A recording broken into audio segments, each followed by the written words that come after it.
Recuerden esto siempre, que puede ser cometido por medio de la acción o por medio de comisión. Por medio de acción o por medio de comisión. No se les olvide eso. En ambos casos da igual, igualito va a ser penado. Los delitos de homicidio son cometidos por acción o por omisión. Entonces, será lo mismo si alguien le dispara a otro y lo mata.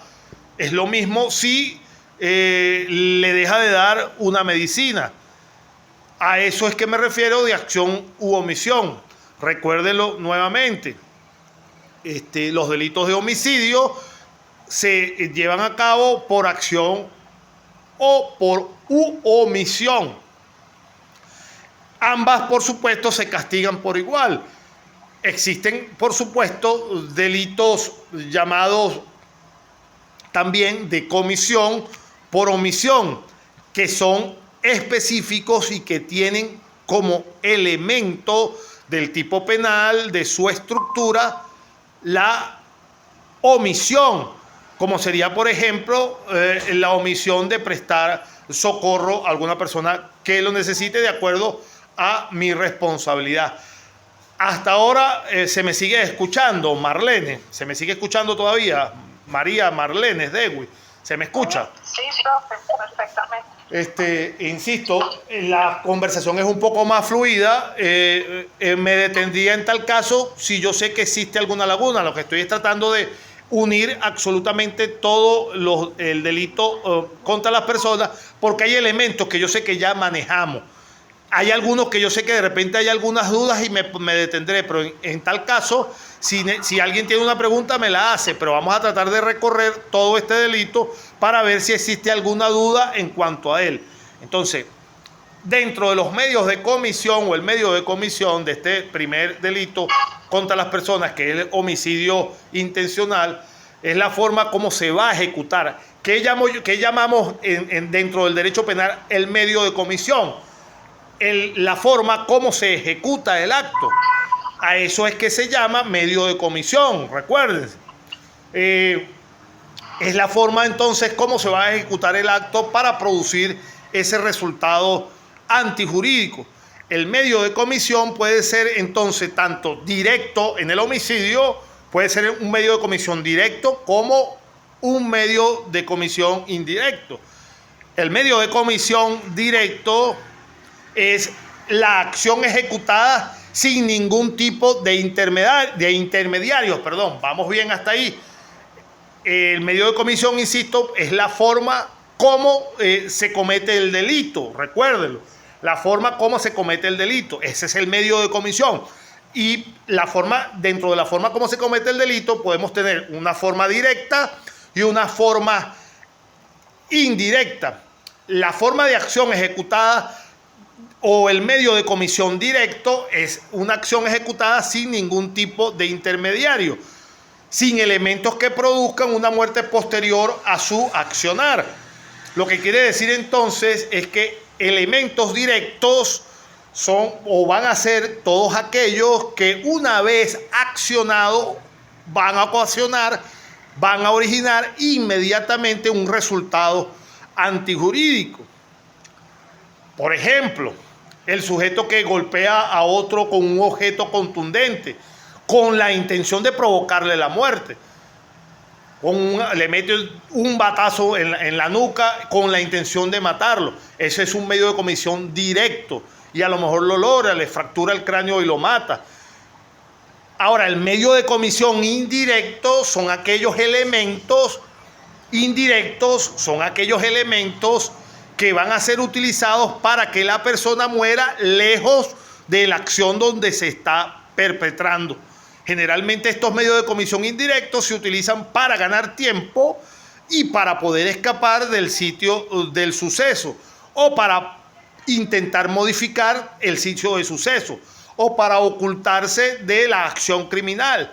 Ejemplo, son medios indirectos: utilizar un veneno, utilizar una bomba en el carro, utilizar a una tercera persona para cometer el homicidio, como sería el caso de los homicidios con autorías intelectuales.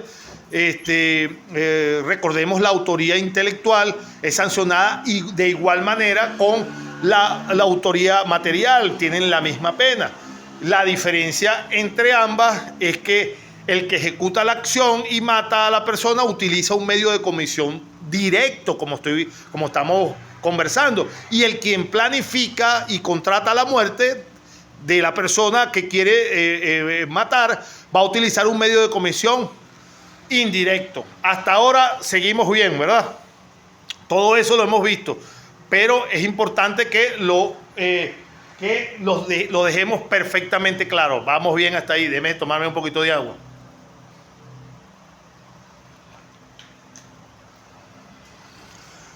Perfecto. Entonces, el medio de comisión va a tener que ver con la forma, con la manera cómo se ha cometido el delito de homicidio. Envenenamiento, sumersión, incendio, etcétera. Todo está basado en, insisto, en la codificación que tenemos. Ya nosotros hemos leído estos artículos. Entonces, estos envenenamientos, sumersión e incendio son herramientas o instrumentos de comisión. ¿Me siguen? Envenenamiento, sumersión, incendio son herramientas o instrumentos de comisión. Los que mencionamos al principio son medios de comisión. Si yo utilizo envenenamiento, sumersión o incendio, hablaría entonces de herramientas o instrumentos de comisión. Entonces, los instrumentos de comisión son los que se utilizan para materializar, para llevar a cabo o para cometer el medio que quiero yo conseguir, el delito que quiero yo conseguir.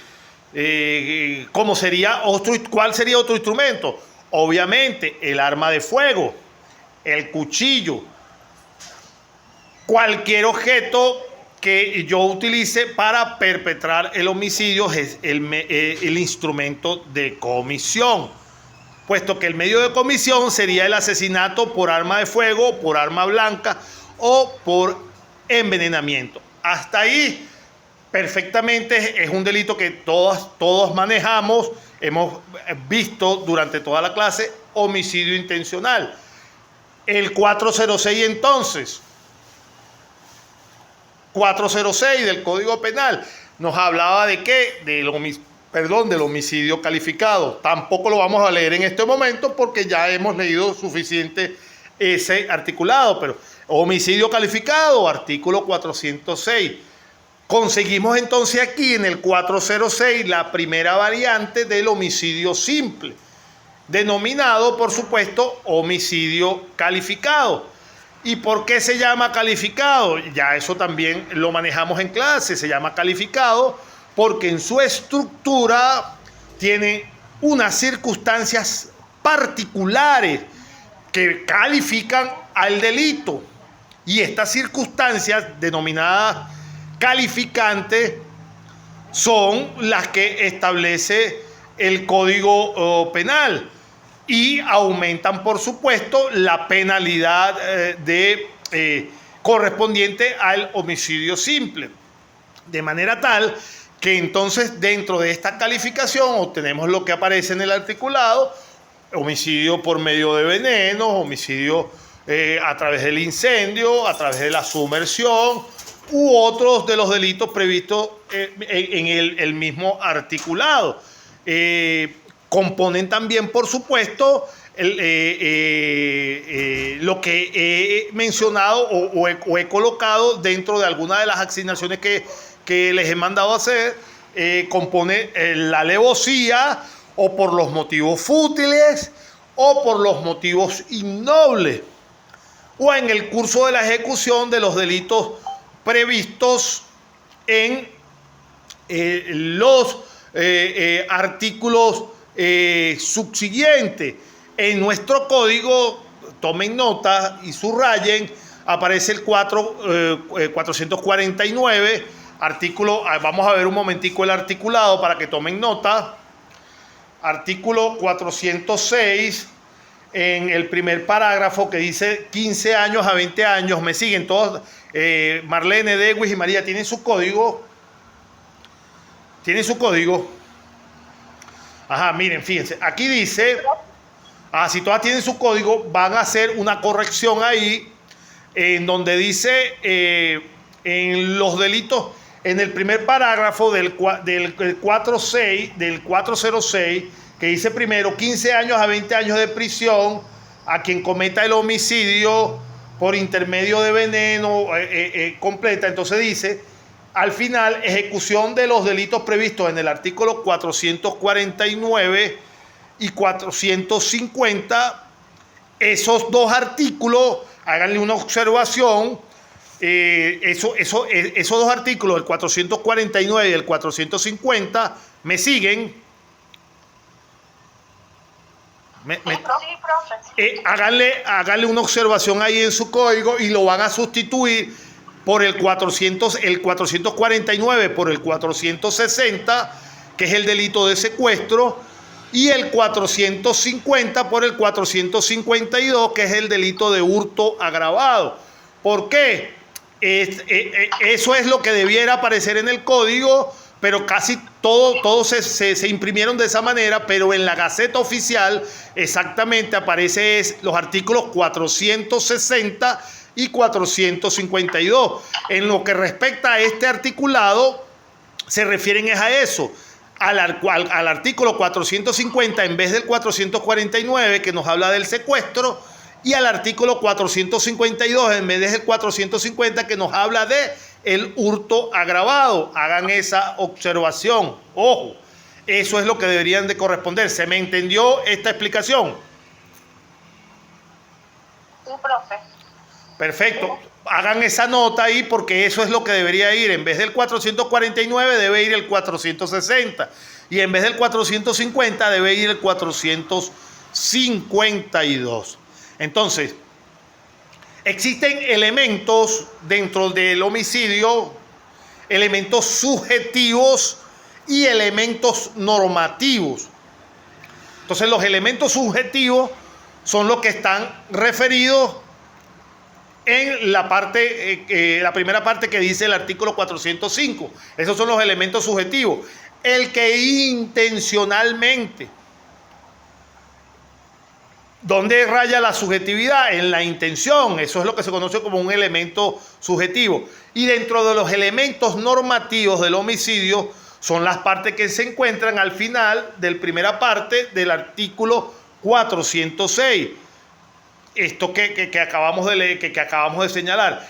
Este elemento normativo se le debe llamar lo que se conoce en derecho como la remisión contextual, porque el propio código nos remite a artículos que están dentro del mismo código, insisto, a estos elementos normativos que contemplan... dime, Marlene. Dime. Volver a nombrar son los remisión. No, sí. Los elementos normativos del homicidio son la remisión de... Perfecto. Porque no lo escuché, disculpe. Perfecto. Fíjese. Vamos arriba.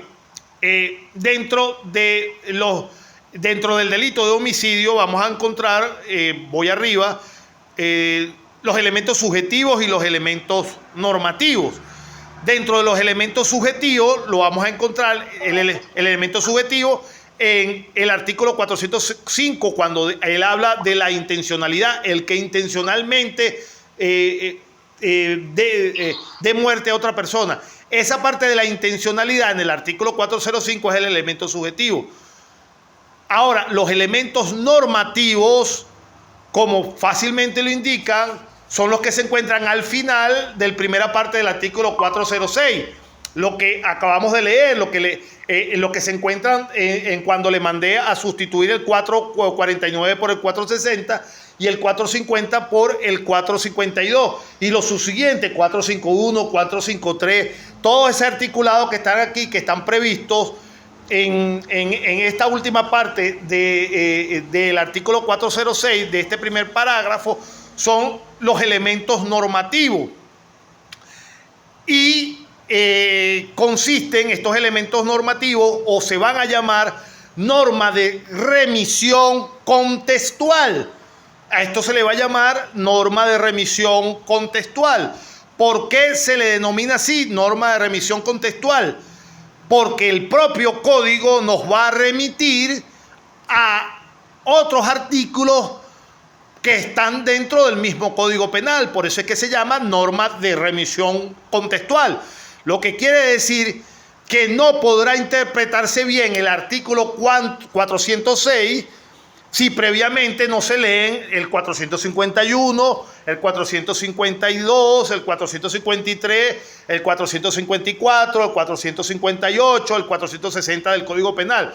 ¿Me entienden? Cuando hablamos de normas de remisión contextual, nos estamos refiriendo a eso, que para hacer un buen análisis interpretativo, siempre que se encuentren dentro de la norma, esta remisión contextual, ¿qué es lo que le está diciendo la norma? La norma les está diciendo que para hacer un perfecto análisis del artículo que se están refiriendo, el que tiene la remisión contextual, es que deben también leerse todos esos artículos que están dentro de la norma de remisión contextual para poder interpretar completamente el artículo 406.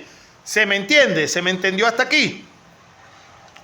Sí, profe, no había escuchado el nombre que se le daba a ese elemento. Sí, se llama norma de remisión contextual, perfectamente. Gracias. Entonces, fíjense, continuando con nuestra conversación, entonces las circunstancias agravantes del artículo 406, ya la sabemos, el veneno, la sumersión, el incendio. Cuando el delito de homicidio se cometa con algunos o por alguno de los delitos contra la conservación de los intereses públicos y privados previstos en el título séptimo, referidos a los incendios, inundaciones, de delitos en medio de transporte, por ejemplo, el artículo 349. Si nosotros nos ubicamos en el artículo 349, que dice que el que le aplique fuego a una nave, a una aeronave o a cualquier otra construcción flotante, o ocasione daño, destrucción, etcétera, será penado con presidio de 3 a 5 años. Es decir, ¿a qué se nos está refiriendo el artículo? Se nos está refiriendo el artículo a la persona que hunda un barco o que destruya algún tipo de avión, será castigado como un delito, la muerte de alguna persona, si esta ocurre como consecuencia de esa acción. Si la persona hundiendo un barco comete o dentro del barco había una persona, se le va a castigar dependiendo, por supuesto, con el delito es no solo por el delito de la destrucción del avión, sino se le va a castigar por el delito también de la muerte de alguna persona, ocasionada, por supuesto, al hundir o a destruir algún tipo de esas naves.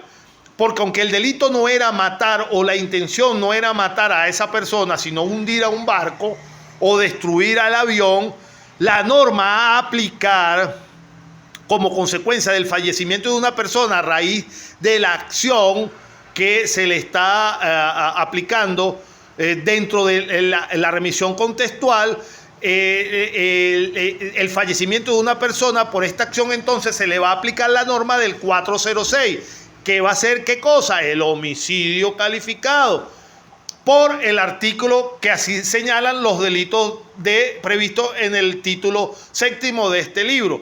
¿Se me está siguiendo la idea o estoy hablando muy rápido? Todavía me están siguiendo, ¿verdad? Perfectamente. Dewis, ¿me está siguiendo? Marlene me dice que sí me sigue. ¿Tú me estás siguiendo, Dewis? Perfectamente. María, ¿me sigue? Perfectamente. Si voy muy rápido, perfectamente dice, profesor, como dijo Marlene, devuélvase un momentico.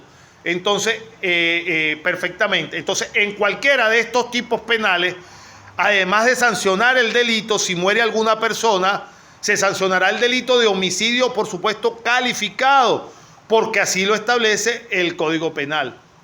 Entonces, Con respecto a la alevosía, el que actúa a traición y el que actúa sobre seguro de que no le va a pasar nada. Entonces, por ejemplo, el que acciona contra un niño anciano o contra un minusválido por razones de motivos fútiles, ya eso lo hemos visto en nuestros ejemplos o en nuestras asignaciones que nosotros lo hemos colocado.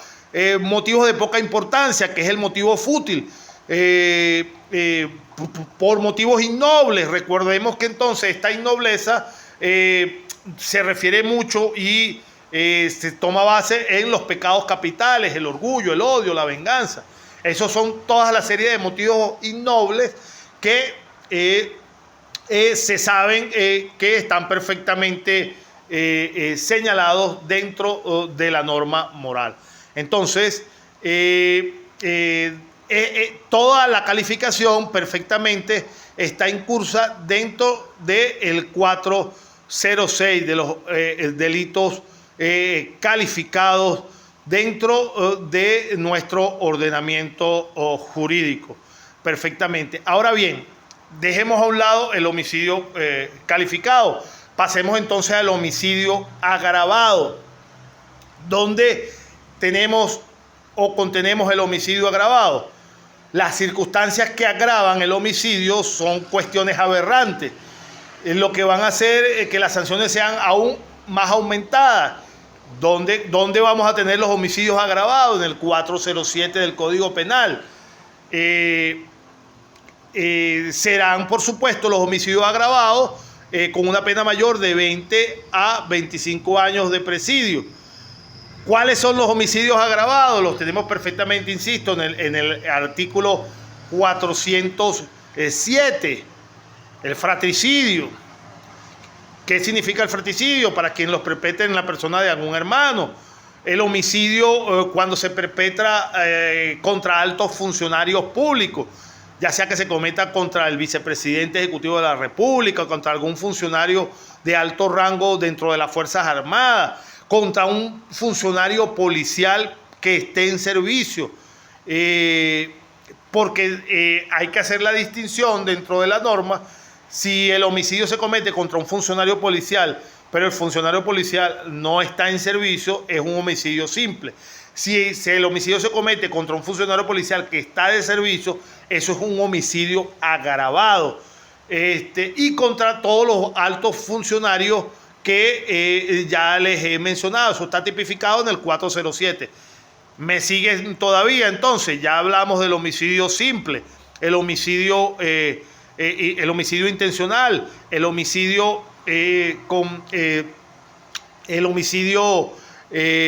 agravado y el homicidio calificado.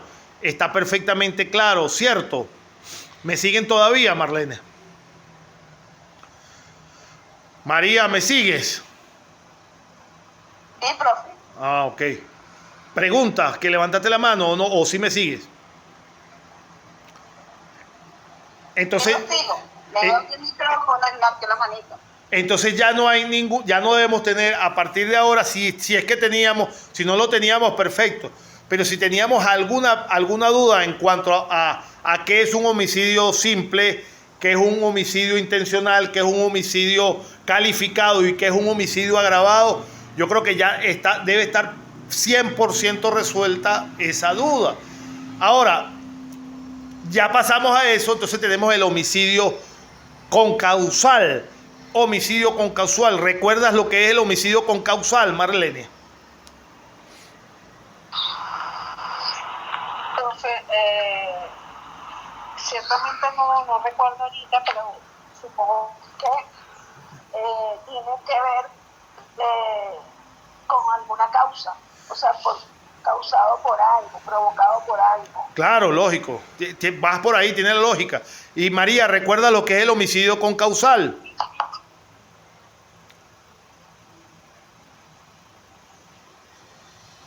¿Lo recuerdas, María? No, bro. Bueno, pues, fíjense, por eso mismo es que les digo que es necesario, fíjense que cada vez que uno, ya por experiencia uno sabe, por eso es que les digo que es necesario volver a tener la charla completa. Adelante, Marlene. Profe, profe, buscando entre mis apuntes, tengo que se caracteriza por una muerte no sobreveniente de las causas de la consecuencia o efecto natural. Es como quitarle la vida a alguien y lesiones con dos factores, ¿no? Uno de un hecho preexistente o superviviente. Eso es lo que tengo en mis apuntes. Sí, tiene relación con eso.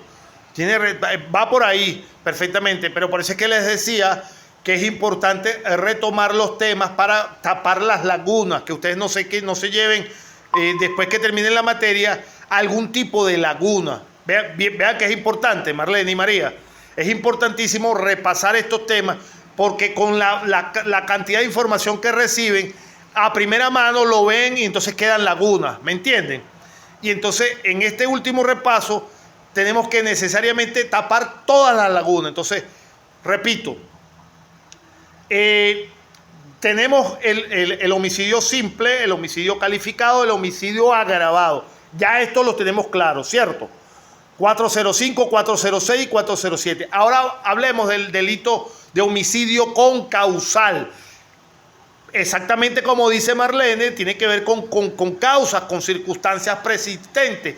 Pero para que lo entiendan de manera sencilla y no se les olvide más, recuerden que el homicidio con causal es aquel homicidio donde existe una circunstancia preexistente, como dice la compañera Marlene, existe una circunstancia preexistente, pero que es desconocida por el sujeto activo. El perpetrador del homicidio desconoce esa circunstancia preexistente en el sujeto pasivo. Entonces, cuando la muerte no se hubiera efectuado sin el concurso de esa circunstancia preexistente, desconocida por el culpado, o de causas imprevistas que no han dependido de su hecho, tenemos un sujeto activo que ejecuta una acción para obtener un resultado. Entonces, la muerte para la cual ejecuta una acción, pero esta acción por sí sola no es suficiente para obtener el resultado deseado, debido a que la muerte del sujeto contra quien dirige la acción se sucede gracias a una condición preexistente que tenía el sujeto pasivo, que desconocía, por supuesto, el sujeto activo. A eso es lo que se conoce como homicidio con causal. Con causal, vamos a leer, eso sí le vamos a leer, que ya, aquí sí ya presentan un poquito de duda, el 408, por favor, artículo 408, para que integren y refresquen el homicidio con causal. En los casos previstos en los artículos precedentes, cuando la muerte no se hubiera efectuado sin el concurso de las circunstancias preexistentes, desconocidas del culpado, o de las causas imprevistas que no han dependido de su hecho, la pena será de presidio de 7 a 10 años. En el caso de los artículos 405, de 10 a 15 años, en el artículo 406, y de 8 a 12 años en el artículo 407. Gracias, Marlene. Entonces, para traducir mucho más el 408, el homicidio con causal, en el homicidio con causal, para que no se olvide más, a partir de hoy, insisto, la acción que realiza el sujeto activo no es suficiente para ocasionar el resultado buscado, que era la muerte el sujeto pasivo. Y existe entonces una circunstancia que se llama concausa, que es lo que le va a ocasionar la muerte al sujeto. ¿Y qué es la concausa? Me seguirán preguntando. Es una circunstancia que puede estar presente en el sujeto, como dice el artículo 408, o que puede ser sobrevenida, es decir, que aparece después. Las circunstancias o causas preexistentes son todas aquellas que forman parte del sujeto pasivo.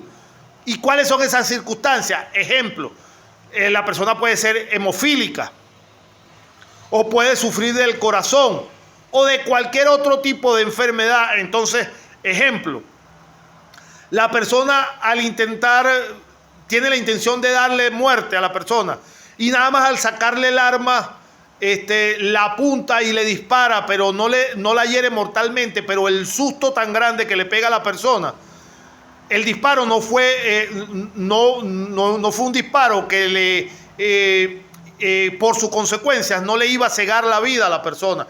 Pero la persona, como sufría del corazón, ese impacto, ese trauma de enfrentar esa situación de peligro le provocó un infarto fulminante, porque la persona tenía ¿qué cosa? Una causa preexistente, la cual desconocía el sujeto activo. De manera tal que, aunque el sujeto activo tenía la intención de darle muerte, la acción que provocó no era necesaria, o sea, no fue suficiente para darle la muerte a la persona. Sin embargo, se la provocó por causas de ¿qué? Por causa de esa circunstancia preexistente que se va a conocer o se va a denominar como un homicidio concausal. En el mismo orden de idea,